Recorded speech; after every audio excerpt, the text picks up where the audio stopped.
கர்த்தருக்கு பிரியமானவர்களே, திவிடமில் மிக்க மகிழ்ச்சி அடைகிறேன்.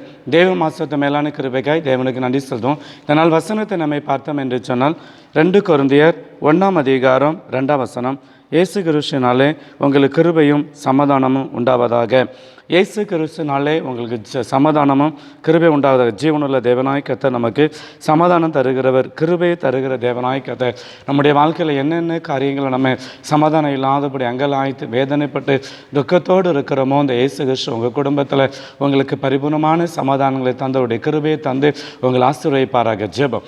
சௌத்தரிக்கிறோம் ஆண்டவரே, சௌத்தரிக்கிறோம் அன்பான இயேசு சுவாமி தேவரே, உம்முடைய இயேசு கிறிஸ்துவினால் ஆண்டவரே எங்களுக்கு கிருபையின் சமாதானத்தை நீங்கள் அருளிச்சு எங்கள் தகப்பனை எந்தெந்த பிள்ளையுடைய வாழ்க்கையில் கண்ணீரோடு வேதனையோடு நிம்மதியே இல்லையே, பாரமாக இருக்கிறதே, எங்கே போகுது, யாருக்கிட்ட சொல்லி அழுவது என்று சொல்லி இக்கட்டோடு கண்ணீரோடு வேதனையோடு இருக்கிற பிள்ளைகளுக்கு இயேசுவே உம்முடைய கிருபை நீங்கள் அனுப்பும்படியாய் நாங்கள் ஜெபிக்கிறோம் ஆண்டவரே.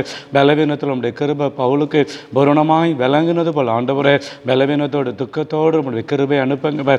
கட்டுகளோடு இருக்கிற பிள்ளைகளுக்கு உம்முடைய கிருபை அனுப்பி இவங்க சரீரத்தில் ஒரு பரிபூர்ண அற்புதங்கள் அதிசயங்கள் ஆண்டவரே, வாழ்க்கையில் எதிர்பார்த்த நன்மை கிடைக்காதபடி வாழ்க்கையில் கண்ணீரோடு கலங்கி தோத்திருக்கிற பிள்ளைகளுக்கு பரலோகத்தின் நன்மையின் ஆசீர்வாதங்களை பரிபூர்ணமாய் நீங்கள் கொடுத்து ஆசீர்வதிச்சு வழிநடத்தும்படி ஆயிடுச்சு ஜெபிக்கிறோம். இரட்சகர் இயேசு மூலம் ஜெபிக்கிறோம் நல்ல பிதாவே, ஆமென்.